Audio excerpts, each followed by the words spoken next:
মালদায় কি আরও এক টুলুর হদিশ? কারণ কোটি কোটি টাকা উদ্ধার হয়েছে। মালদার মঙ্গলবাড়ি এলাকায় নিষিদ্ধ কাপ সিরাপ পাচারের তদন্ত সূত্রে মিলেছে কোটি কোটি টাকা।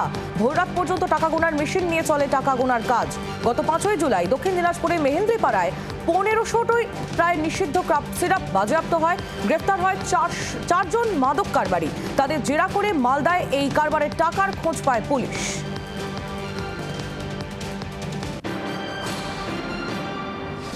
টুলু মণ্ডলের আরও কুকীর্তির পর্দাফাঁস। মোহাম্মদবাজারের সিমেন্ট গোডাউনে উদ্ধার নকল ডিসিআর ছাপানোর প্রিন্টিং মেশিন।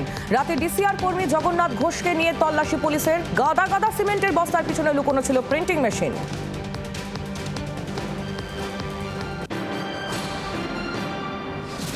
মিলিয়নিয়ার টুলু মণ্ডলের সম্পত্তির শেষ কোথায়? এখনো পর্যন্ত প্রায় 220 কোটি টাকার সম্পত্তি বাজেয়াপ্ত। টুলু মণ্ডল পরিবারের সদস্য ও সংস্থার নামে 400 বিঘারও বেশি জমি চিহ্নিত। বিভিন্ন ব্যাংক অ্যাকাউন্টে থাকা 33.7 কোটি টাকার এফডির হদিশ। ফিক্সড ডিপোজিটের অর্থ ফ্রিজ করতে ব্যাংকে আবেদন জানিয়েছে পুলিশ।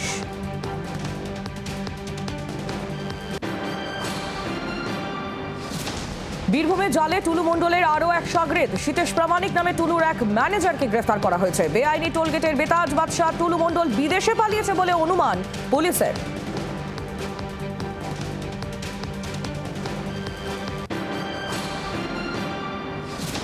হামিম অর্পিতার পর এবার জালে হামিমের সাগরেদ। হাওড়ার বেলিলিয়াস রোডে গ্রেফতার আদিত্য সিং ওরফে রাজু।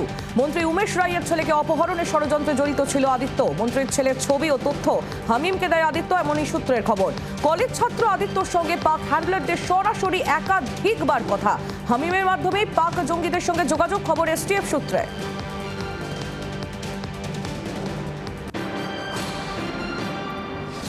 ফের আর্জি করে সিবিআই চিকিৎসক খুন এবং ধর্ষণের তদন্তে ঘটনাস্থলে সিবিআই এর তদন্তকারী দল গিয়ে পৌঁছেছে। ঘটনাস্থলে সিটের প্রধান অনুরাগ কুমার এবং তদন্তকারী অফিসার মানিশ উপাধ্যায়। নির্যাতিতার মা বাবার অভিযোগের ভিত্তিতে নতুন করে তদন্তে সিবিআই।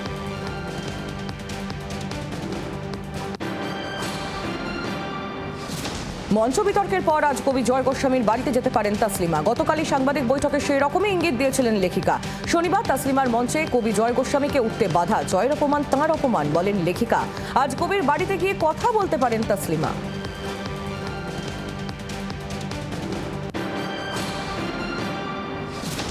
নজর পড়ুয়াদের পুষ্টিতে। রাজ্যে মিড ডে মিলের দায়িত্বে ইসকন। আজ থেকে স্কুলে স্কুলে পড়ুয়াদের খাবার পৌঁছে দিচ্ছে ইসকন। খাবারের গাড়িতে থাকছে জিপিএস ট্র্যাকার। গাড়িতেই খাবার গরম রাখার ব্যবস্থা। শনিবারই তারাতলায় কর্মসূচির উদ্বোধন করেন মুখ্যমন্ত্রী শুভেন্দু অধিকারী।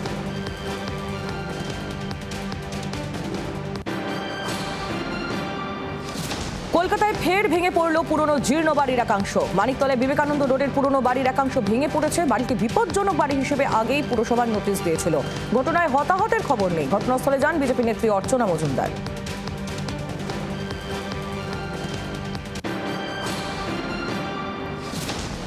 রাজ্য জুড়ে ফুটপাত দখলমুক্ত করার লক্ষ্যে প্রশাসনের তরফে ধারাবাহিক প্রচার চললেও আসানসোল শহরের অন্যতম ব্যস্ত জিটি রোডে এখনো রয়ে গিয়েছে দীর্ঘদিনের পুরনো সমস্যা। আসানসোল পুর নিগমের সামনেই জিটি রোডের ওপর প্রতিদিন রাত 10টা থেকে সকাল 8টা বা 9টা পর্যন্ত বসে যায় এই পাইকারি সবজি ও ফলের বাজার। ফলে ব্যস্ত সময় চরম যানজটের সৃষ্টি হচ্ছে। ভোগান্তিতে পড়ছেন স্কুল পড়ুয়া, অফিস যাত্রী থেকে সাধারণ মানুষ।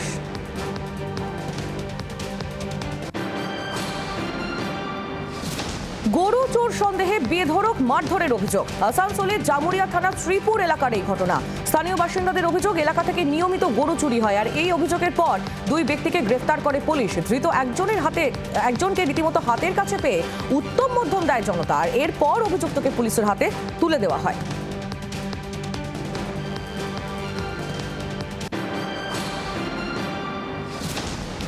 মাছ, মাংস ও সবজির দাম নিয়ন্ত্রণে রাখতে ডুয়ার্সের বিভিন্ন দোকান ও হাটে যৌথ অভিযান নাগরাকাটা পুলিশ ও ব্লক প্রশাসনের। অভিযানে উপস্থিত নাগরাকাটা থানার আইসি গৌতম সরকার, জয়েন্ট বিডিও দীপক ভট্টাচার্য, এমএলএর প্রতিনিধি মনোজ ভুজেল সহ প্রশাসনের অন্যান্য আধিকারিকরা।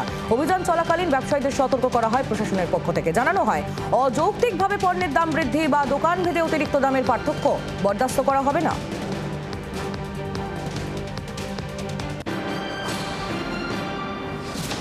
তৃণমূল আমলের শিক্ষক নিয়োগে ভাটা।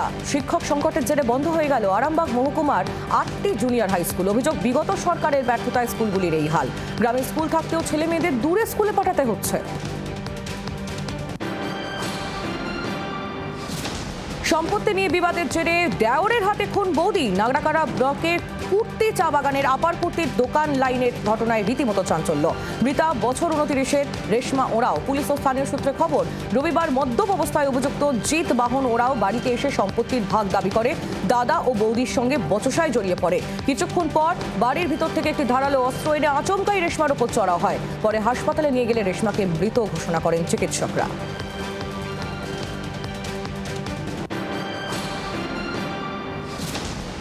শান্তিপুর পুরসভা তৃণমূল পরিচালিত পুরো ক্লিনিকের চরম দুরবস্থা। দীর্ঘদিন ধরে বিকল আল্ট্রাসোনোগ্রাফি মেশিন এবং এক্সরে মেশিন। দুর্ভোগের সাধারণ মানুষ। এই বিষয় নিয়ে শান্তিপুর পুরো ক্লিনিকের 2 কর্মচারী ও শান্তিপুর পুরসভার চেয়ারম্যান সুব্রত ঘোষকে প্রশ্ন করা হলে চেয়ারম্যানের দাবি, এই ক্লিনিকে আগামী দিনে উন্নত মানের যন্ত্র ব্যবহারের চিন্তাভাবনা করা হয়েছে।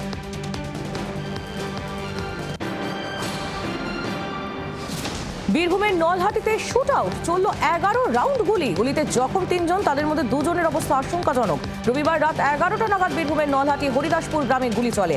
আহত বিকি শেখ, হাবিবুল শেখ ও জনি শেখ।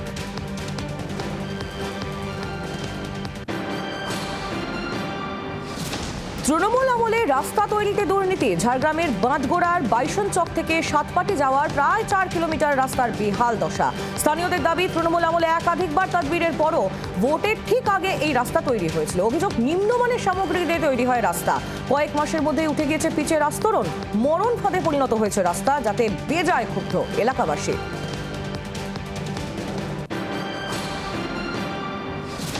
দীঘায় স্পা সেন্টারের আড়ালে মধুচক্রের রমরমা। পর্যটকদের সর্বস্ব লুঠে নেওয়ার অভিযোগ। পুলিশের অভিযানে 4 যুবতী সহ গ্রেফতার 5। পুলিশ সূত্রে জানা গিয়েছে, দীর্ঘদিন ধরে স্পা ব্যবসার আড়ালে বেআইনি ও অসামাজিক কার্যকলাপ চলার অভিযোগ উঠেছিল। সেই অভিযোগের ভিত্তিতেই নিউ দীঘার একাধিক স্পা সেন্টারে অভিযান চালানো হয়।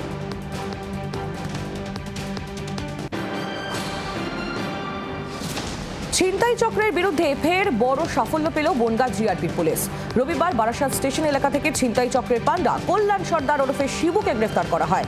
বনগাঁ জিআরপির সূত্রে খবর, কয়েকদিন আগে হাবড়া স্টেশন এলাকায় এক যাত্রীর গলার হার ছিনতাইয়ের ঘটনায় একটি মামলা রুজু হয়েছিল। সেই মামলা তদন্ত নেমে পুলিশ আগেই 2 ছিনতাইকারী এবং চুরি হওয়া সোনা কেনার অভিযোগে 2 ক্রেতাকে গ্রেফতার করেছে। তাদের জেরা করে পাওয়া তথ্যের ভিত্তিতেই রবিবার বারাসাত স্টেশনে হানা দিয়ে চক্রের মূল মাথা কল্যাণ সর্দারকে পাকড়াও করা হয়।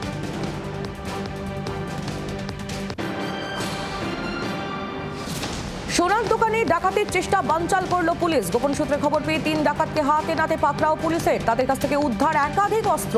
রবিবার রাতে শান্তিপুরের বড়বাজারের একটি বড় সোনার দোকানে বড়সড় ডাকাতির ছক করছিল তারা।